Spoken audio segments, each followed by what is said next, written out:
गोवा में रहकर एक लड़का मेहनत मजदूरी करके कुछ पैसे कमाता है, जिसमें से वह कुछ पैसे अपने घर पर भेज देता है और कुछ पैसे बचाकर अपने प्रेमिका को दे देता है। तभी उसकी प्रेमिका एक दिन फोन करके कहती है कि आप जल्दी से घर पर आ जाइए, पापा आपसे शादी करने के लिए कुछ बातें करेंगे। जब लड़का ये बात सुनता है तो उसके खुशी का ठिकाना नहीं रहता है, क्योंकि जो लड़का होता है इस लड़की से बेइंतहा प्यार करता था। वह इसके साथ जीने मरने की कसमें खा रखा था। लेकिन जब वह लड़का घर पे आता है तो उसके साथ कुछ ऐसा हो जाता है जिसे सुनने के बाद आप भी एक बार सोचने पर मजबूर हो जाओगे तो ऐसा कोई कैसे कर सकता है। कहानी में जाने से पहले अगर आपने चैनल को सब्सक्राइब नहीं किया है तो सब्सक्राइब कर दीजिए, लाइक कर दीजिए तथा बेल आइकन भी दबा दीजिए, जिससे आपको वीडियो का नोटिफिकेशन मिलता रहेगा और मेरा भी हौसला बढ़ता रहेगा। नमस्कार दोस्तों, मैं अविनाश पाल। आज जो मैं आपको सच्ची घटना सुनाने जा रहा हूं, यह सच्ची घटना बिहार के मुजफ्फरपुर जिले के सदर थाना के क्षेत्र में आने वाला एक गांव बरुराज के नाम से जाना जाता है। वहीं का एक लड़का होता है जिसका नाम होता है जयप्रकाश, जिसकी उम्र लगभग 25 साल होती है।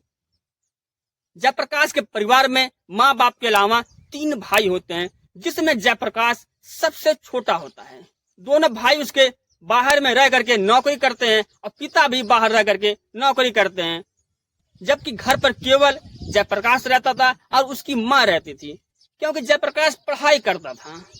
तभी एक दिन जयप्रकाश अपने ममेरी बहन यानी मामा की लड़की के घर जाता है, जिसकी शादी मुजफ्फरपुर के ही साहेबगंज।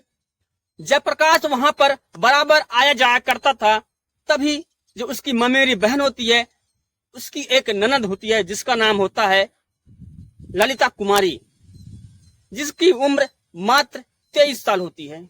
जब जयप्रकाश वहां पर जाता था तो ये दोनों एक दूसरे को देखते थे। देखते देखते में ही इन दोनों में दोस्ती हो जाती है। दोस्ती इतना बढ़ जाता है कि ये दोनों में प्यार हो जाता है। प्यार होने के बाद ये एक दूसरे से मिलने भी लगते हैं और संबंध भी बनाने लगते हैं। संबंध बनाने के बाद इन लोगों में प्यार इतना ज्यादा बढ़ जाता है कि ये दोनों शादी करने के लिए राजी हो जाते हैं। तभी जयप्रकाश कहता है, ललिता अब हम तुम्हारे बिना नहीं रह पाएंगे, और ललिता भी कहती है हम भी तुम्हारे बिना नहीं रह पाएंगे। तभी ये लोग फैसला करते हैं कि हम लोग आगे जा करके शादी करेंगे और एक दूसरे के साथ हमेशा के लिए रहेंगे। तभी जयप्रकाश वहां पर बराबर जाया करता था और ललिता से मिला करता था। तभी इस घटना के बारे में जब घर वालों को पता चलता है, दोनों घर वाले आपस में बातचीत करते हैं। बताया ये भी जाता है कि ललिता के घर वाले यानी कि ललिता के पापा, ललिता के भाई और ललिता के बहनोई भी जयप्रकाश के घर पर आए थे, लेकिन उस समय जयप्रकाश के पिताजी घर पर नहीं थे, जिससे कुछ भी बात नहीं हो पाई थी। लेकिन ये दोनों की शादी की बातें घर में सभी को पता था कि ये दोनों एक दूसरे से प्यार करते हैं और दोनों शादी भी करेंगे। तभी ललिता कहती है एक दिन कि हम अपने जीवन में कुछ करना चाहते हैं, हम आगे पढ़ाई करना चाहते हैं और आगे हम टीचर बनना चाहते हैं। तब जयप्रकाश कहता है कि तुम जितना भी पढ़ोगी हम तुमको पढ़ाएंगे, सारा पढ़ाई का पैसा हम देंगे, तुम केवल अच्छे से पढ़ाई करो।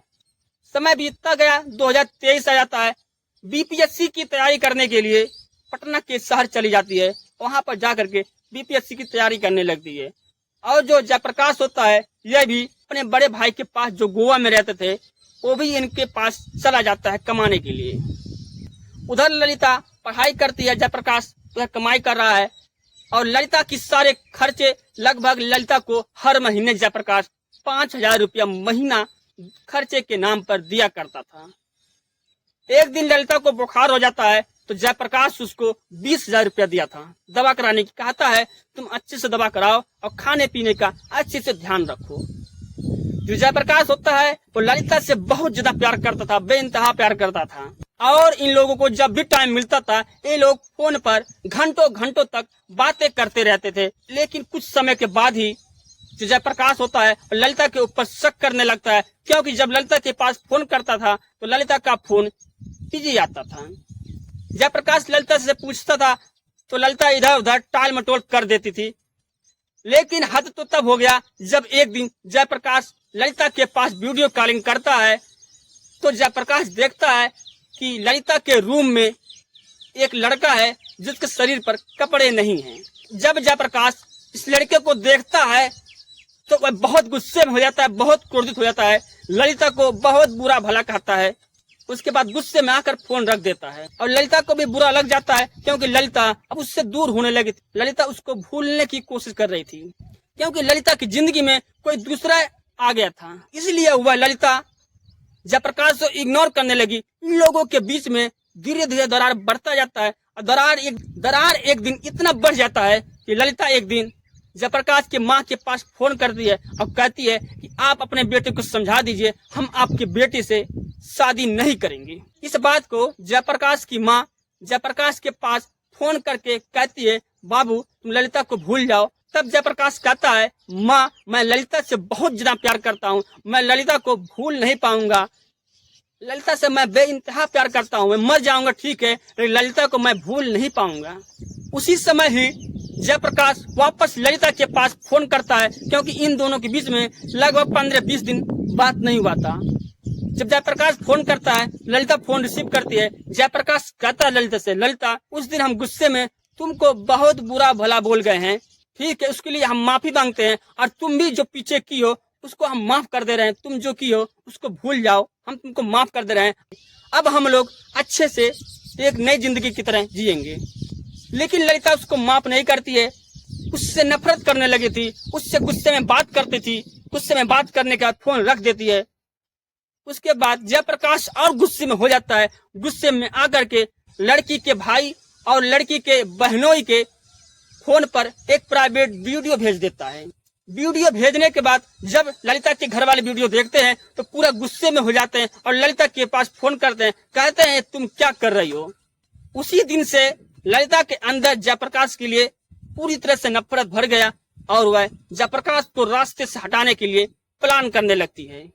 उसी बीच ललिता एक दिन जयप्रकाश के पास फोन करती है और कहती है, तुम घर पे आ जाओ, पापा शादी के लिए मान गए हैं, आओ हम लोग शादी भी कर लेंगे और तुमसे मिल भी लेंगे, बहुत दिन हो गया तुमसे मिले नहीं हैं। जब जयप्रकाश इस बात को सुनता है तो वह खुश हो जाता है क्योंकि सोचता है चलो मेरा रिश्ता बिगड़ गया था लेकिन वापस मान गई, वापस समझ गई, इससे बड़ा मेरे खुशी के लिए अब क्या हो सकता है। 13 अगस्त के दिन घर से ललिता के पास जाता है। ललिता के पास जाकर ये दोनों एक होटल में जाते हैं। दोनों पहले एक साथ खाना खाते हैं। खाना खाने के बाद जो ललिता होती है अपने ममेरे भाई के रूम जो शहजाद कॉलोनी में रहता था उसके रूम पर लेकर जाता है। जैसे जयप्रकाश रूम में एंट्री करता है वहां पर जो लड़की के दोनों भाई होते हैं और इसका एक ममेरा भाई होता, तीनों लोग धारदार हथियार लेकर पहले से तैयार रहते थे। जैसे ही जयप्रकाश रूम में घुसता है वैसे ही वो लोग इसकी गला रेत कर हत्या कर देते हैं। जयप्रकाश को मारने के बाद इसके लाश को एक बोरी में भर देते हैं। बोरी में भरकर एक ट्रॉली बैग होता है उसमें भर देते हैं।